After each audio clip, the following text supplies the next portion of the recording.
Aujourd'hui, nous étudions le psaume 27. Le texte d'aujourd'hui parle de la sécurité et de la paix du peuple de Dieu vivant dans un monde rempli de toutes sortes de souffrances et d'afflictions, et parle aussi de la seule chose que le peuple de Dieu doit naturellement désirer et demander en toute situation, et parle du fait qu'en ce temps d'affliction, le peuple de Dieu doit chercher la face de Dieu, et parle de la manière dont le peuple de Dieu doit vivre dans ce monde rempli de souffrances et d'afflictions. Alors, que nous dit-il? Aujourd'hui, nous allons examiner cela et partager la grâce. Premièrement, le texte d'aujourd'hui parle de la sécurité et de la paix du peuple de Dieu vivant dans un monde rempli de toutes sortes de souffrances et d'afflictions. Dans le texte d'aujourd'hui, psaume 27, versets 1 à 3. Il est dit, « L'Éternel est ma lumière et mon salut, de qui aurais-je crainte? L'Éternel est le soutien de ma vie, de qui aurais-je peur? Quand des méchants s'avancent contre moi, pour dévorer ma chair, ce sont mes persécuteurs et mes ennemis qui chancellent et tombent. Si une armée se campait contre moi, mon cœur n'aurait aucune crainte, si une guerre s'élevait contre moi, je serais malgré cela plein de confiance. L'Éternel est ma lumière et mon salut, de qui aurais-je crainte? L'Éternel est le soutien de ma vie, de qui aurais-je peur? Ici, la première personne je est David, mais on peut dire qu'il représente aussi tout le peuple de Dieu qui a reçu le salut. Aussi, ici, lumière est une expression qui contraste avec les ténèbres que tout être humain rencontre en vivant sur cette terre. En d'autres termes, depuis que l'être humain a péché et a été condamné dans le jardin d'Éden, il vit au milieu de toutes sortes de souffrances, d'afflictions, de querelles, de maladies, de difficultés, de tristesse et de gémissements, pour finalement mourir et tomber dans cette destruction éternelle. La Bible appelle cela ténèbres, obscurité, etc. Cependant, Dieu est celui qui donne la lumière à l'homme qui est dans de telles ténèbres. Mieux encore, Dieu a envoyé son Fils unique pour donner la lumière à l'homme qui est dans de telles ténèbres. Dans Jean 8h12 également. Il est dit, Jésus leur parla de nouveau, et dit, « Je suis la lumière du monde, celui qui me suit ne marchera pas dans les ténèbres, mais il aura la lumière de la vie. » Et dans Jean 9h5, il est dit, « Pendant que je suis dans le monde, je suis la lumière du monde. » Je suis la lumière du monde, je suis la lumière du monde. Il est aussi confessé que Dieu est le salut de notre vie. C'est exact. Dieu est celui qui nous a sauvés, nous qui étions destinés à mourir éternellement à cause du péché. Comme mentionné précédemment, Dieu a envoyé son Fils unique et l'a fait mourir sur la croix en versant son sang, afin d'effacer tous les péchés de quiconque croit en cela, et de les sauver en les déclarant justes gratuitement. Mieux encore, Dieu est celui qui m'aime et prend soin de moi à ce point. Par conséquent, si je crois cela, de qui aurais-je peur et crainte? En d'autres termes, puisque Dieu, qui a créé ce monde et tout cet univers, et qui dirige et gouverne tout ce qu'il a créé selon sa volonté, prend soin de moi et même à ce point, de qui aurais-je peur et crainte? Aussi, ici, vie est utilisée au pluriel de majesté, signifiant vie de gloire, soulignant qu'il s'agit d'une vie particulièrement noble et glorieuse. Aussi, ici, soutien signifie lieu sûr, refuge. En d'autres termes, Dieu est comme un lieu sûr, un refuge qui garde et protège la vie noble de nous, êtres humains, qui étions destinés à tomber dans cette destruction éternelle à cause du péché. C'est exact. Il n'y a rien dans ce monde qui puisse garder et protéger la seule et unique vie de nous, êtres humains, qui étions destinés à tomber dans cette destruction éternelle à cause du péché. Ni nos richesses, ni notre pouvoir, ni notre popularité, ni notre honneur, ni nos bonnes actions, ni nos parents, ni nos frères, rien ne peut sauver notre vie du jugement de Dieu. Seul Dieu peut sauver notre vie de cette destruction et de ce jugement éternel. Par conséquent, si je crois cela, de qui aurais-je peur et crainte? En d'autres termes, puisque Dieu garde et protège son peuple, il sera en sécurité et en paix quelle que soit la situation. Quand des méchants s'avancent contre moi, pour dévorer ma chair, ce sont mes persécuteurs et mes ennemis qui chancellent et tombent. Ici, cette expression « pour dévorer ma chair » exprime mes ennemis méchants comme des bêtes comme ce lion ou cette hyène. C'est exprimé comme si ce lion ou cette hyène visait sa proie et se précipitait pour dévorer cette bête. Aussi, ici, ce tombe est au parfait prophétique, exprimant une certitude future. En d'autres termes, cette parole signifie que si à l'avenir mes persécuteurs, mes ennemis méchants se précipitent pour dévorer ma chair, ils chancelleront et tomberont certainement. Mieux encore, tous les plans, intentions et buts de mon ennemi échoueront certainement, et au contraire, ils subiront le jugement et seront exterminés. Si une armée se campait contre moi, mon cœur n'aurait aucune crainte, si une guerre s'élevait contre moi, je serais malgré cela plein de confiance. De plus, même si une armée de milliers ou de dizaines de milliers de personnes campaient et se précipitaient pour me tuer, et même si une guerre éclatait et que de nombreuses bombes et canons visaient ma vie, je n'aurais aucune crainte, je n'aurais aucune inquiétude, et au contraire, je jouirais de la paix. N'est-ce pas? Dieu est celui qui a créé ce monde et tout cet univers et qui dirige et gouverne tout ce qu'il a créé selon sa volonté. Mieux encore, nous voyons que notre vie est sous la direction et le gouvernement de Dieu. En d'autres termes, elle est dans la paume de la main de Dieu. Pour le dire à nouveau, à moins que Dieu ne livre ma vie à mon ennemi pour lui nuire, ma vie est en sécurité en Dieu. En d'autres termes, ma vie ne dépend pas de cet ennemi, mais de notre Dieu qui prend en soin de moi et même. Par conséquent, même si mon ennemi se précipite pour me tuer, le peuple de notre Dieu ne craint nullement l'agitation de cet ennemi et peut être en paix en Dieu. Deuxièmement, le texte d'aujourd'hui parle de la seule chose que le peuple de Dieu doit naturellement désirer et demander en toute situation. Dans le texte d'aujourd'hui, Psaume 27, versets 4 à 6. Il est dit, « Je demande à l'Éternel une chose, que je désire ardemment, je voudrais habiter toute ma vie dans la maison de l'Éternel, pour contempler la magnificence de l'Éternel et pour admirer son temple. Car il me protégera dans son tabernacle au jour du malheur, il me cachera sous l'abri de sa tente, il m'élèvera sur un rocher. Et déjà ma tête s'élève au-dessus de mes ennemis qui m'entourent, j'offrirai des sacrifices dans sa tente au son de la trompette, je chanterai, je célébrerai l'Éternel. Je demande à l'Éternel une chose, que je désire ardemment, je voudrais habiter toute ma vie dans la maison de l'Éternel, pour contempler la magnificence de l'Éternel et pour admirer son temple. » Il semble que David vivait en désirant et en demandant une certaine seule chose à Dieu même en temps normal. Mieux encore, David est déterminé à désirer et à demander cette seule chose sans aucun changement, même au milieu de n'importe quelle affliction. Si c'est le cas, quelle est cette seule chose? Je voudrais habiter toute ma vie dans la maison de l'Éternel, pour contempler la magnificence de l'Éternel et pour admirer son temple. Ici, habiter dans la maison de l'Éternel signifie demeurer en Dieu. En d'autres termes, ce n'est pas rester en Dieu pour un moment, mais être toujours proche de Dieu, être intime avec lui, et être ensemble en l'aimant ardemment. Aussi, ici, se contempler la magnificence de l'Éternel signifie louer et exalter en regardant tout ce que Dieu fait en prenant soin et en aimant son peuple. En d'autres termes, c'est louer et exalter en regardant tous ces actes de Dieu qui garde, protège, guide et accorde sa grâce. Aussi, ici, admirer signifie demander, chercher, ce qui signifie aller devant Dieu pour demander et chercher Dieu. En d'autres termes, cette parole nous permet de savoir ce que David demandait même en temps normal. Qu'est-ce que c'était? C'était de ne pas quitter Dieu à n'importe quel moment ou dans n'importe quelle circonstance, de louer Dieu en regardant les choses que Dieu fait pour son peuple, et d'aller au temple de Dieu pour crier et implorer. En d'autres termes, ce n'est pas parce que je subis une certaine affliction que je m'éloigne et quitte Dieu à cause d'une épreuve, mais au contraire, plus c'est le cas, plus je me rapproche de Dieu, je regarde ses actes, et je demande à pouvoir vivre en le louant et en l'exaltant. Aussi, plus c'est le cas, je demande à pouvoir vivre en allant au temple de Dieu pour demander et chercher en demandant à Dieu de m'aider et de me sauver. Pour résumer cela à nouveau, la seule chose que David a toujours désiré et demandé à Dieu était de devenir une personne qui se rapproche de Dieu sans changement dans n'importe quelle situation, qui loue et exalte Dieu encore plus ardemment par la foi, non, qui va au temple de Dieu même au milieu de n'importe quelle affliction pour crier et implorer ardemment. En d'autres termes, le peuple de notre Dieu doit être ainsi. En d'autres termes, le peuple de Dieu doit toujours désirer et demander cela. Pourquoi en est-il ainsi? Car il me protégera dans son tabernacle au jour du malheur, il me cachera sous l'abri de sa tente, il m'élèvera sur un rocher. Et déjà ma tête s'élève au-dessus de mes ennemis qui m'entourent.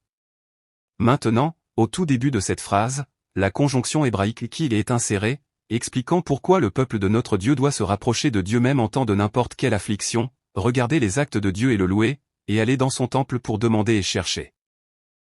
Ici, tabernacle signifie à l'origine une demeure légère construite temporairement par des bergers ou des gardiens. En d'autres termes, me protégera dans son tabernacle et symbolise que Dieu me gardera et me protégera de la chaleur brûlante de cette affliction, tout comme il a gardé et protégé le peuple d'Israël avec une colonne de nuée dans ce désert lors de l'Exode. Aussi, ici, tente désigne le tabernacle où se trouve la présence de Dieu. En d'autres termes, il me cachera sous l'abri de sa tente fait référence à la culture du Proche-Orient ancien où le propriétaire d'une tente avait l'obligation de garder et de protéger l'invité qui venait dans sa tente. Dans ce cas, le propriétaire de la tente cachait l'invité dans un endroit secret où personne ne pouvait entrer, que les ennemis ne pourraient jamais trouver même s'ils le cherchaient partout. Il en va de même pour Dieu.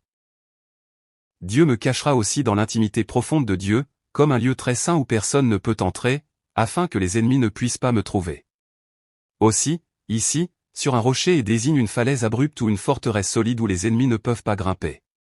En d'autres termes, il m'élèvera sur un rocher et signifie que Dieu me gardera et me protégera de telle sorte que les ennemis n'oseront même pas me toucher. Aussi, ici, que signifie ma tête s'élève au-dessus de mes ennemis qui m'entourent? Habituellement, dans la Bible, lever la tête a une signification qui va au-delà d'un simple mouvement de lever le cou. Parfois, cela désigne le fait de sortir du statut de prisonnier pour retrouver sa position, parfois cela symbolise la victoire dans la guerre, parfois cela désigne le fait d'agir avec orgueil. Ici, comme le perdant baisse la tête mais le vainqueur lève la tête haut, cela représente la victoire, la prospérité, la restauration et la liberté. En d'autres termes, même si les ennemis m'entourent pour me nuire, Dieu m'élèvera au-dessus de cet encerclement. En d'autres termes, il me fera échapper à ses ennemis, me fera vaincre, me rendra libre et me restaurera. En d'autres termes, la raison pour laquelle le peuple de notre Dieu doit se rapprocher de Dieu dans n'importe quelle situation, regarder les actes de Dieu et le louer, et aller dans son temple pour demander et chercher et que Dieu le gardera et le protégera fermement comme un rocher, le cachera secrètement dans l'intimité de Dieu, et l'établira fermement au-dessus de ses ennemis. En d'autres termes, c'est parce que Dieu écoutera certainement ma prière et y répondra, me faisant sortir de toutes les afflictions, me faisant vaincre, me rendant libre et me restaurant. J'offrirai des sacrifices dans sa tente au son de la trompette, je chanterai, je célébrerai l'Éternel. Ici, cette tente désigne le tabernacle, c'est-à-dire le temple de Dieu, et ici, ce mot sacrifice signifie sacrifice sanglant. En d'autres termes, cette parole signifie également que par conséquent, même si le peuple de notre Dieu est au milieu de n'importe quelle souffrance et affliction, il ne doit pas s'éloigner et quitter Dieu, mais au contraire se rapprocher encore plus de Dieu, et aller au temple pour offrir des sacrifices joyeux en louant et en exaltant Dieu. En d'autres termes, ce n'est pas parce que j'ai échoué, ou parce que je suis au milieu d'une certaine affliction que je quitte Dieu, mais au contraire je me rapproche plus de Dieu, et au contraire je loue et j'exalte Dieu en offrant des offrandes de joie et de reconnaissance. Mieux encore, il faut toujours désirer et demander pour devenir une telle personne. En d'autres termes, le peuple de notre Dieu doit se rapprocher de Dieu dans n'importe quelle situation, regarder les actes de Dieu et le louer, et aller dans son temple pour demander et chercher. Troisièmement, le texte d'aujourd'hui parle du fait qu'en ce temps d'affliction, le peuple de Dieu doit chercher la face de Dieu. Dans le texte d'aujourd'hui, Psaume 27, versets 7 à 10. Il est dit, Éternel.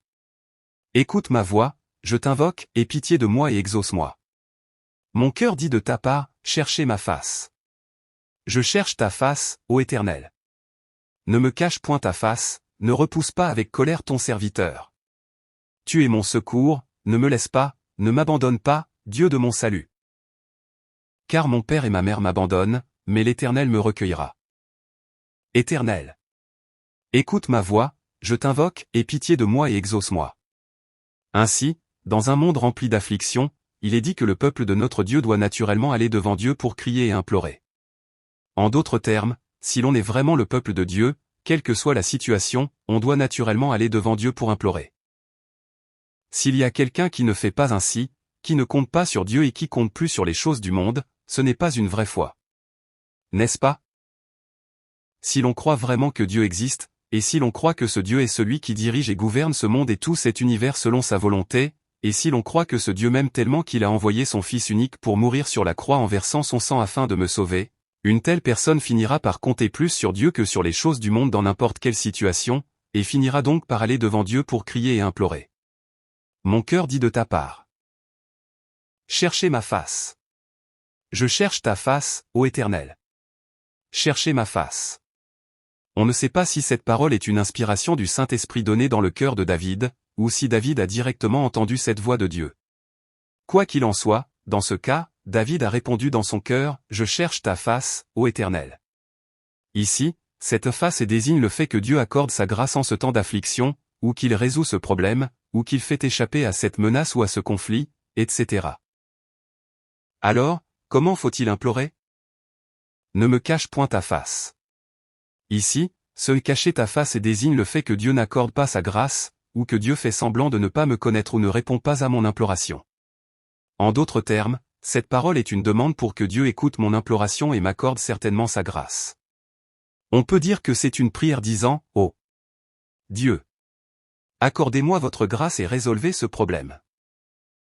Ne détournez pas votre regard de l'imploration de ce serviteur et écoutez-la certainement. Ne repousse pas avec colère ton serviteur. » Maintenant, cette parole dit qu'il faut implorer avec repentance. N'est-ce pas?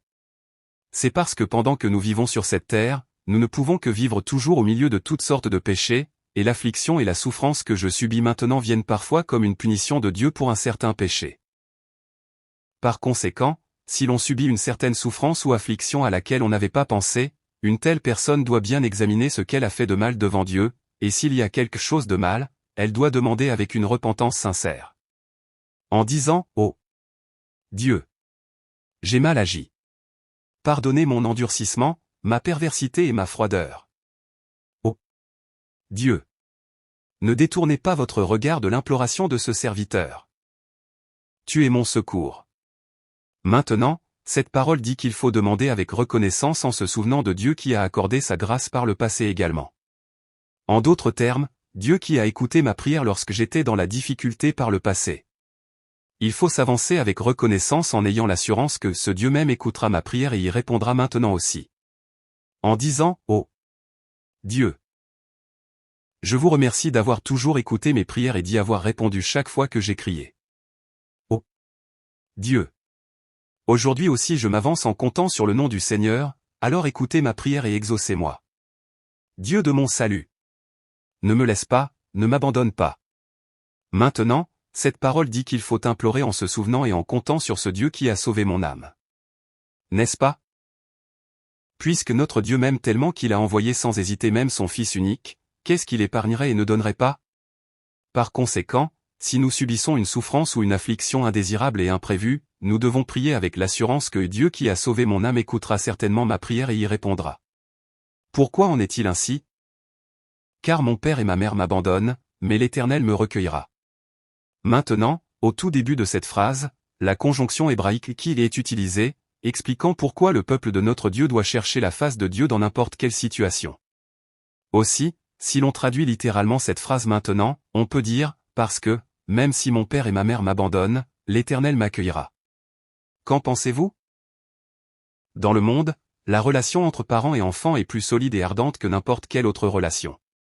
En d'autres termes, on peut dire que c'est la relation la plus difficile à rompre dans le monde. C'est pourquoi, même si les parents et les enfants crient fort et se battent, on peut voir que cette relation est rapidement restaurée et qu'ils reviennent à une apparence d'amour ardent. Jamais, dans n'importe quelle situation, les parents n'abandonnent leur propre enfant et ne rompent le lien entre parents et enfants. Cependant, David dit que même si une telle situation insensée se produisait, c'est-à-dire une chose comme des parents abandonnant leur enfant, Dieu seul accueillerait David lui-même.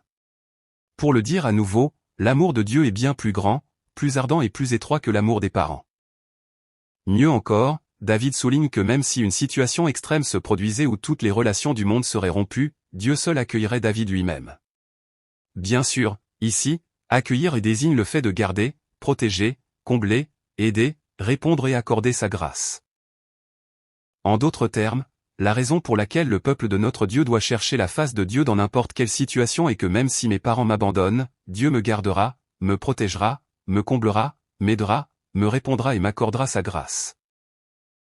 En d'autres termes, lorsque le peuple de notre Dieu vit sur cette terre, même si tout le monde dans ce monde m'abandonne, il doit vivre en comptant sur Dieu plutôt qu'en comptant sur les hommes, avec l'assurance que Dieu m'accueillera volontiers et m'accordera sa grâce.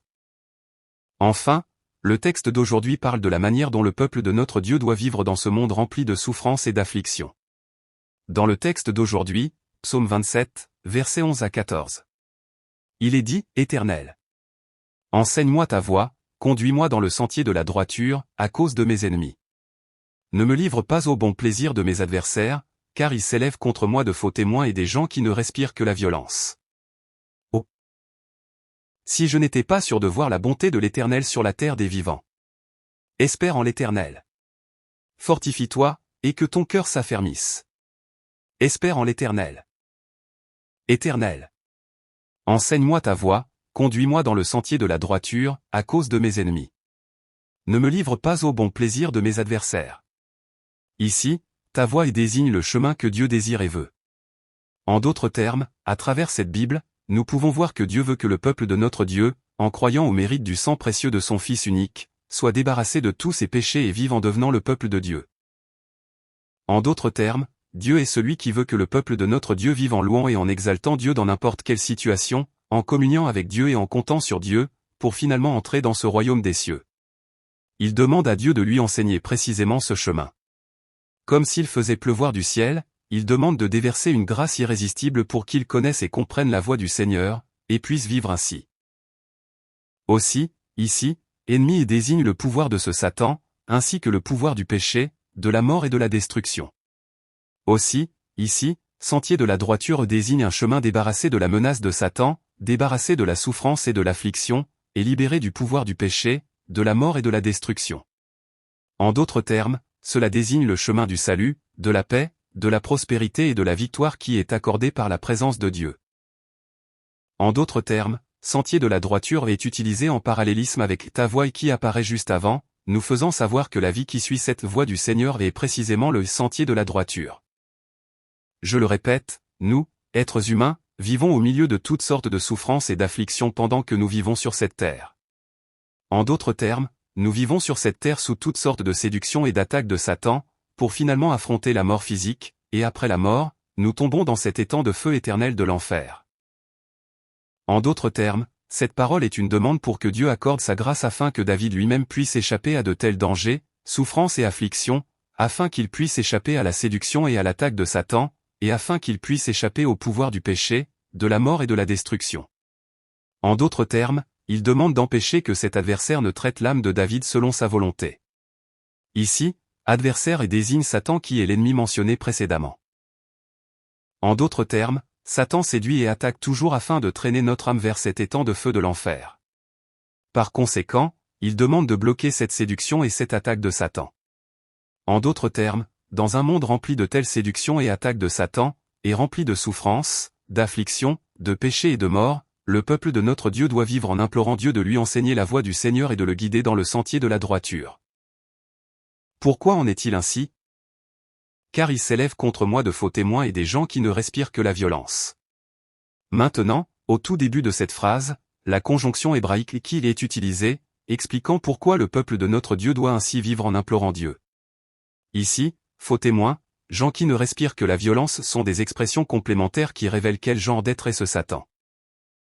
En d'autres termes, Satan est celui qui ment, celui qui trompe, celui qui séduit, un être qui expire toutes sortes de maux. C'est exact. Satan séduit et attaque toujours afin de traîner le peuple de notre Dieu vers cet étang de feu de l'enfer. En d'autres termes, Satan vient secrètement vers le peuple de notre Dieu pour mentir, tromper, séduire et attaquer. En disant « Eh ! Dieu n'existe pas. La religion n'est qu'une histoire inventée et créée. » Par conséquent, pendant que le peuple de notre Dieu vit sur cette terre, il doit vivre en implorant Dieu de lui enseigner la voie du Seigneur et de le guider dans le sentier de la droiture. Aussi, comment doit-il vivre? Oh! Si je n'étais pas sûr de voir la bonté de l'Éternel sur la terre des vivants. Si l'on traduit à nouveau littéralement cette phrase maintenant, on peut dire, si je n'avais pas cru que je verrais la bonté de l'Éternel sur la terre des vivants. En d'autres termes, cette phrase est une phrase de forme incomplète, terminée sans être grammaticalement achevée, et on peut constater que le résultat qui devrait suivre la proposition conditionnelle est omis. En d'autres termes, si David lui-même n'avait pas cru qu'il verrait la bonté de l'Éternel sur la terre des vivants, on peut dire que des paroles telles que « quand serait-il advenu ?» Si cela s'était produit, j'aurais inévitablement dû tomber dans cet étang de feu de l'enfer, où j'aurais été découragé et désespéré, etc., ont été omises. Cependant, David a cru qu'il verrait la bonté de l'Éternel sur la terre des vivants. Ici, terre des vivants a diverses significations au-delà de la définition du dictionnaire qui est simplement la terre où vivent les gens. En d'autres termes, terre des vivants désigne parfois un état où l'on peut louer et exalter Dieu en échappant à la souffrance et à l'affliction, parfois un état où l'on est avec Dieu et où l'on communie avec Dieu, parfois un état où l'on jouit de bénédictions grâce à la direction et au gouvernement de Dieu, et désigne aussi ce royaume de Dieu sur où il n'y a plus de menace de Satan et de l'Hadès. En d'autres termes, David a cru qu'il pourrait expérimenter et jouir d'une telle grâce de Dieu dans un monde rempli de souffrances et d'afflictions. En d'autres termes, David a cru que Dieu lui accorderait sa grâce pour qu'il puisse louer et exalter Dieu en faisant échapper David lui-même à la souffrance et à l'affliction. Aussi, David a cru que Dieu lui permettrait d'être avec Dieu et de communier avec Dieu en accordant sa grâce à David lui-même. Aussi, David a cru que Dieu lui permettrait de jouir de bénédictions grâce à la direction et au gouvernement de Dieu en accordant sa grâce à David lui-même. Aussi, David a cru que Dieu lui permettrait d'entrer dans ce royaume de Dieu sûr, où il n'y a plus de menace de Satan et de la mort, en accordant sa grâce à David lui-même. En d'autres termes, le peuple de notre Dieu, pendant qu'il vit sur cette terre, doit vivre comme ce David, avec l'assurance qu'il verra la grâce de Dieu sur la terre des vivants. Espère en l'Éternel. Fortifie-toi, et que ton cœur s'affermisse. Espère en l'Éternel. Par conséquent, même si le peuple de notre Dieu vit en subissant n'importe quelle affliction sur cette terre, il ne doit jamais être ébranlé, mais au contraire s'attendre, espérer et mettre son espoir uniquement en l'Éternel Dieu avec force et courage.